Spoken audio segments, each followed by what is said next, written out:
الحمد لله حمدا كثيرا كما أمر، ونشهد أن لا إله إلا الله، ونشهد أن سيدنا ونبينا ومولانا محمدا عبده ورسوله. أما بعد، قد قال الله تعالى في كلامه القديم: أعوذ بالله من الشيطان الرجيم، بسم الله الرحمن الرحيم. وإذا سمعوا ما أنزل إلى الرسول ترى أعينهم تفيض من الدمع. صدق الله العظيم وصدق رسوله النبي الكريم، ونحن على ذلك من الشاهدين والشاکرین. حمد و صلوات کے بعد بزرگ اور حاضرین، الحمدللہ پچھلے دنوں میں آپ نے سورہ بقرہ کی آیت میں قرآن کے چیلنج کو سنا تھا. قرآن پکار کر اور اللہ کی طرف سے پکار کر کہا جا رہا کہ جیسے ایک صورت لا کر دکھاؤ. میں نے آپ کو سمجھانے کی کوشش کی کہ قرآن کا یہ چیلنج اس بنیاد پر ہے، اور یہ بتانے کی کوشش کی قرآنی آیات اور احادیث سے کہ دنیا سب مل کر بھی قرآن جیسے ایک صورت نہیں لا سکتے. حاضرین، میں آج بتاؤں آپ کو کہ قرآن کی تاثیر کے سلسلے سے قرآن اپنے اندر ایک عجیب تاثیر رکھتا ہے. قرآن اپنے اندر ایک عجیب حلاوت رکھتی ہے. ایک آدمی اسے پڑھے اور سمجھے تو براہ راست اس کا اثر دل پر ہوتا ہے. اور قرآن کریم جو لوگ سمجھتے نہیں، وہ بھی ایک اچھا قاری پڑھے تو اسے سن کر جو ہے ان کے رونگٹے کھڑ جاتے ہیں. حالانکہ سمجھ میں آتا نہیں، پھر بھی جو ہے خوش الہان آواز سے، خوش الہانی سے پڑھے تو جی کرتا ہے کہ بار بار سنیں. آپ میں سے اکثر حضرات نے حج و عمرہ کیا ہوگا، آپ نے غور کیا ہوگا حرم شریف میں جہری نمازوں میں، عشاء میں، فجر میں نے بار بار دیکھا، غور کیا ہے کہ جب امام کی قرات ہوتی ہے، کبھی ادھر سے کبھی ادھر سے دھاڑیں مار مار کے رونے کی آواز آتی ہے. ہک ہک کر لوگ روتے ہیں، ایک دو کہیں ادھر سے کبھی ادھر سے. چونکہ علاقہ عرب ہے، وہ عرب کا علاقہ ہے، اور اب عرب حضرات ہی جو ہے زیادہ رہتے ہیں وہاں. حالانکہ دنیا بھر سے لوگ آتے ہیں، لیکن لوکل لوگ جو ہے، بلکہ آس پاس کے کئی ممالک جو ہے عرب ہیں تو زبان سمجھتے ہیں، اور امام صاحب جو نماز میں پڑھتے ہیں اسے سمجھتے ہیں. اور جہاں اللہ کے عذاب کی آیتیں آتی ہیں وہاں وہ روتے ہیں. جہاں اللہ کے عتاب، پکڑ، گرفت کا جو ہے تذکرہ ہوتا ہے، یا نافرمان قوموں کا تذکرہ ہوتا ہے، وہ سنبھال نہیں پاتے، رو پڑتے. کیونکہ قرآن سمجھ میں آتا ہے. قرآن ایسی کتاب ہے جو براہ راست دلوں کو چھوتی ہے اور اثر کر جاتی. سورہ زمر کی ایک آیت ہے: تقشعر منہ جلود الذین یخشون ربهم ثم تلین جلودهم وقلوبهم الی ذکر اللہ. اللہ کے خوف سے اہل ایمان کا حالت یہ ہوتا ہے کہ ان کے رونگٹے جو ہے کھڑے ہو جاتے ہیں. جب کلام الہی کو سنتے ہیں اور اسے جو ہے ان کے دلوں میں جب اترتی ہے تو ان کے رونگٹے کھڑے ہو جاتے. اور رونگٹے کہتے ہیں جو بدن میں بال ہیں، اچانک خوف کے مارے، خوشی کے مارے آپ جا رہے ہیں، اچانک کوئی سانپ آ جائے حملہ کرنے کے لیے، تھوڑی دیر کے لیے کتا کوئی بھونکتے ہوئے آ جائے، یا کبھی شیر آ جائے تو دیکھے رونگٹے کھڑ جاتے. یخشون ربهم، ان کے جو ہے کھال، ان کے رونگٹے کھڑے ہو جاتے. پھر ثم تلین قلوبهم ثم تلین جلودهم وقلوبهم الی ذکر اللہ. پھر ان کے کھال بھی، رونگٹے بھی، دل بھی پھر نرم پڑتے ہیں اللہ کی یاد سے. تو کلام الہی اپنے اندر زبردست تاثیر رکھتا ہے. میں چند واقعات آپ کو سناؤں. مسلمانوں کی ایک جماعت ہجرت کر کے جو ہے حبشہ گئی، اور یہاں سے جب مسلمان جو ہے گئے، کفار مکہ یہاں بھی چھپ نہیں رہے، یہاں سے بھی پیچھے کر کے گئے. آپ کو پتہ ہوگا کہ مسلمانوں نے جو مدینہ کی ہجرت کی، اس سے پہلے بھی 2 ہجرتیں حبشہ کی طرف ہوئی. اور ہجرت اس لیے انہوں نے کیا کہ مکے میں دین پر لوگ عمل کرنے نہیں دیتے تھے، لیکن باقاعدہ اللہ کے رسول کو ابھی ہجرت کا حکم اور ہجرت کی اجازت نہیں ہوئی تھی، اس لیے آپ ہجرت نہیں کی. اور آپ کو جب حکم ہوا تو آپ کے گھر کو جو ہے کفار گھیرے کھڑے، سرداران مکہ اور مکے کے جو ہے بڑے بڑے لوگ ہتھیار لے کر آپ کے مکان کو گھیرے کھڑے ہیں، حکم ہو رہا آپ نکل جاؤ، آپ نکل رہے ہیں، لیکن جو ہے اللہ نے حکم دیا، آپ نے جو ہے مٹھی بھر مٹی لی، شاہت الوجو پوڑی، دم کر کے ان پر پھینکا، تھوڑی دیر کے لیے ان پر بے ہوشی طاری ہو گئی، آپ نکلے، کسی کو نظر نہیں آیا۔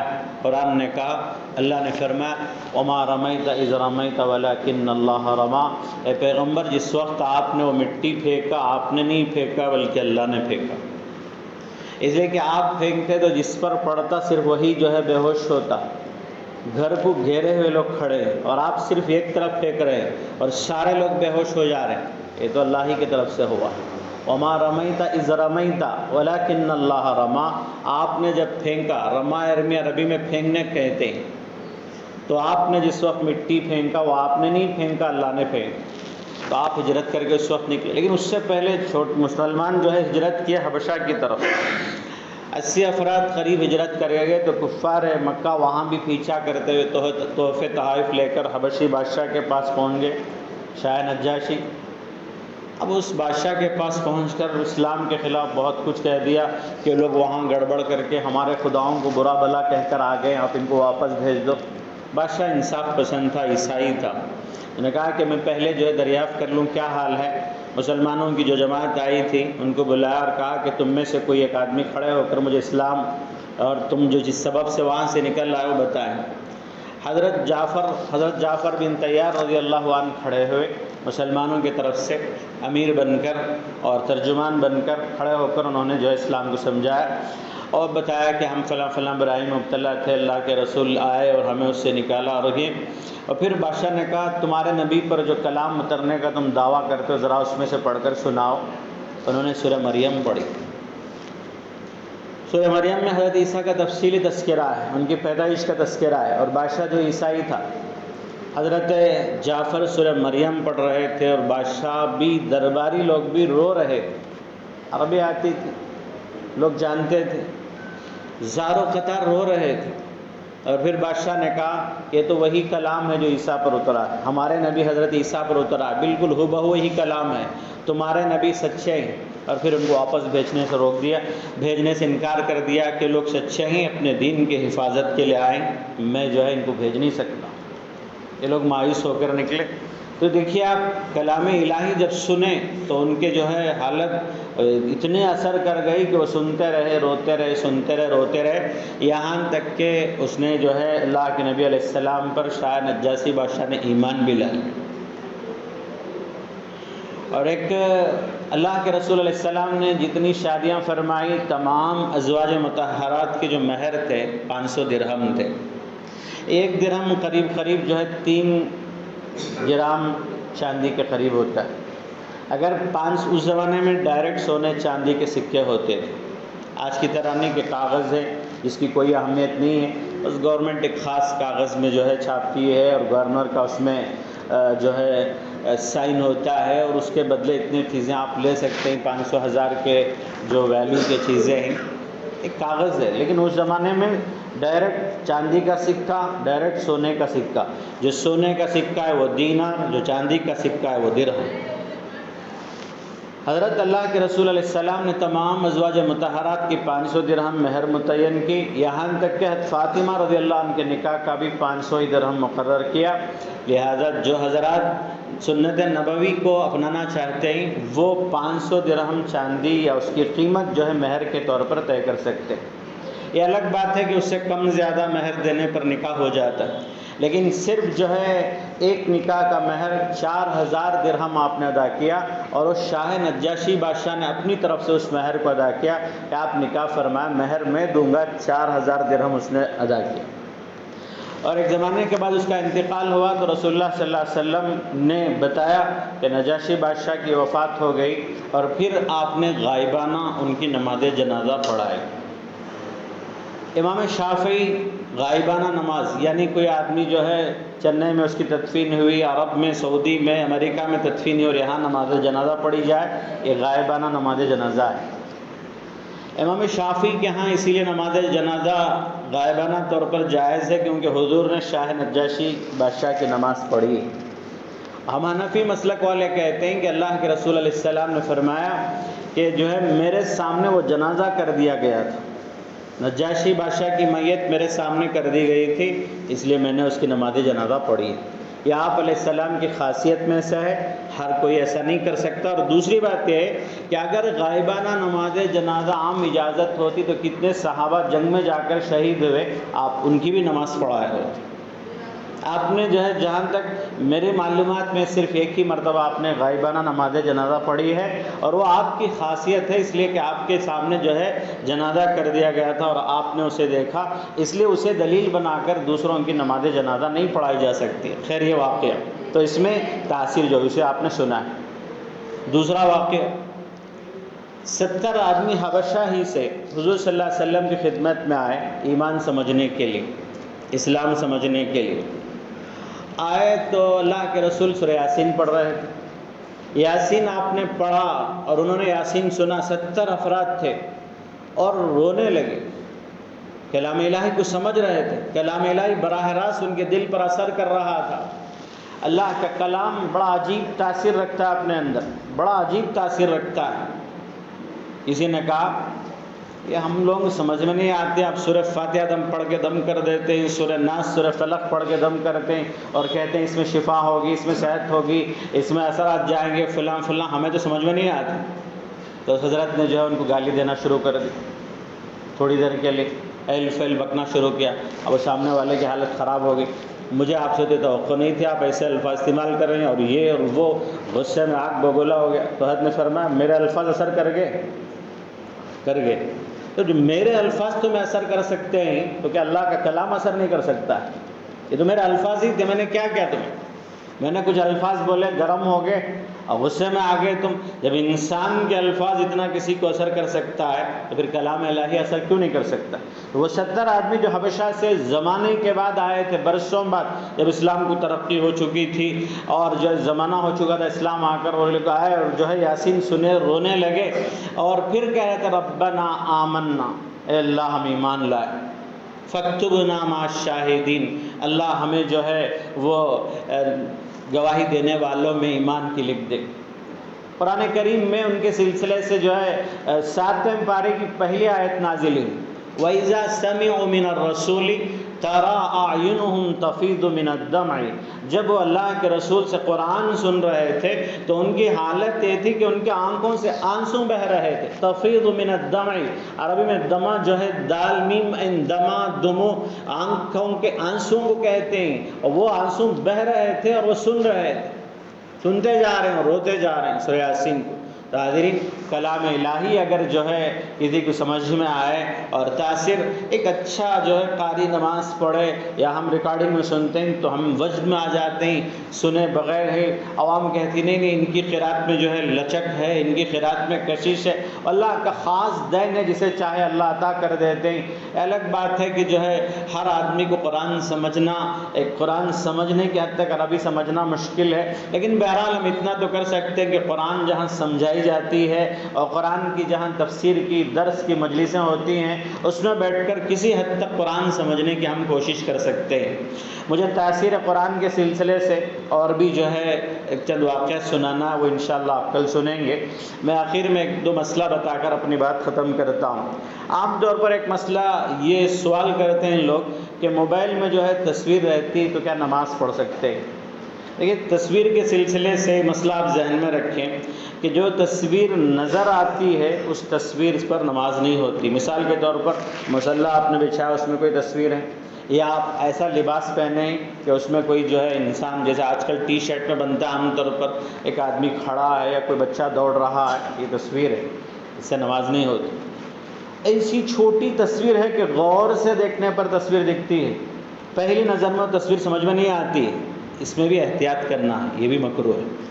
اب رہا موبائل میں اگر کسی کا ڈسپلے کھلا ہو اور اس میں تصویریں نظر آ رہی ہو اور وہ رکھ کر نماز پڑھ رہا ہو تو علماء نے لکھا ہے کہ اس کی نماز مکروہ ہوگی، اسے بند کریں، وہ نظر نہ آئے اور اس کے ساتھ جو ہے نماز پڑھے۔ جیسے موبائل کھولنے پر یا پھر جو ہے فوٹوز یا جو ہے گیلریز اور پھر دوسری چیزیں کھولنے پر فوٹو نظر آتے ہیں، اس کے ساتھ جو ہے کھلے رکھ کر نماز پڑھنا یہ مکروہ ہے۔ اور پھر ایک اور مسئلہ موبائل کے بارے میں، موبائل پر قرآن پڑھنا اور پڑھتے ہوئے موبائل کو ٹچ کرنا بغیر وضو کے، یہ کیسا ہے؟ اچھا، تصویر کا جہاں مسئلہ ہے وہاں ایک اور بات، ہمارے نوٹوں میں بھی تصویر رہتی ہیں، کرنسی جو ہمارے پیسے ہیں اس میں جو گاندھی جی کی تصویر رہتی، ظاہر ہے کہ جو ہے یہ ایسی مجبوری ہے، فقہ کی زبان میں اسے عموم بلوا کہتے ہیں۔ عموم بلوا فقہ کی زبان میں بار بار استعمال ہوتا ہے، یعنی ایسی جو ہے مبتلا، اس طرح لوگ مبتلا ہیں اس میں یا ان کی اتنی ضرورت ہے کہ اس سے لوگوں کو ہٹا نہیں جا سکتا ہے، لوگوں سے اس سے دور نہیں کر سکتے۔ آدمی کے لیے پیسے ضرورت ہے، ایک نیا چپل پہن کر آئے مسجد کو، مصلی پریشان رہتا، پتہ نہیں جانے تک میرا چپل رہے گا یا نہیں، خاص کر بڑی مسجدوں میں۔ اب جسے 5,000 10,000 جیب میں وہ کہے کہ باہر رکھ کر آؤ تمہاری نماز نہیں ہوتی، ظاہر ہے کہ وہ نماز نہیں پڑھ سکے، ایک مجبوری ہے۔ اسی طرح جیسے آدھار کارڈ ہے، راشن کارڈ ہے یا پاسپورٹ ہے، یہ سب ضرورتیں ہیں جہاں جو ہے الضرورت تبیح المحظورات، فقہ کا ایک جملہ ہے، ایک عبارت ہے کہ ضرورتیں جو ہے، جو چیزیں ممنوع ہیں اسے بھی وقتی طور پر جائز کر دیتی ہیں، اسی لیے جو ہے ضرورت ہے اس لیے سب چیزیں جائز ہیں۔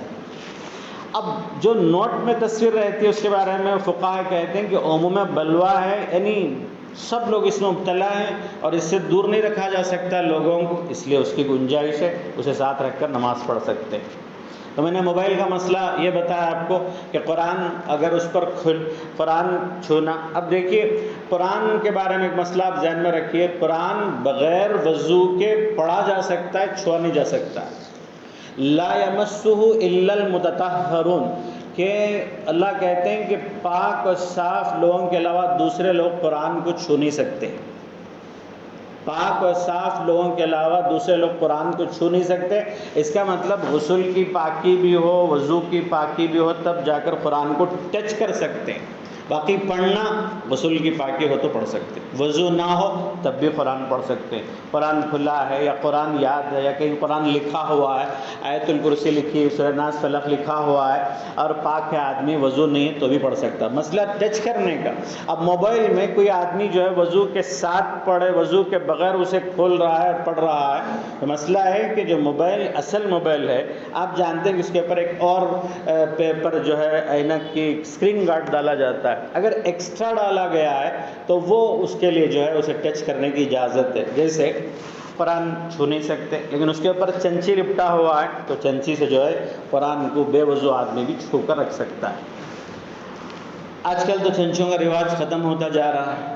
یہ جو چنچیوں کا رواج آیا اسی واسطے کہ کبھی غفلت میں بے وضو قرآن کو ہاتھ نہ لگ جائے، آپ جو ہے کوئی چیز بیرو پر، محراب پر اٹھانے جا رہے ہیں، سیلف پر ہاتھ نہ لگ جائے، اس لیے کپڑوں میں لپٹ کر رکھا جاتا ہے، اس لیے نہیں کہ دھول نہ بھرے، وہ تو بہرحال کئی حفاظت اس کی ہو جاتی۔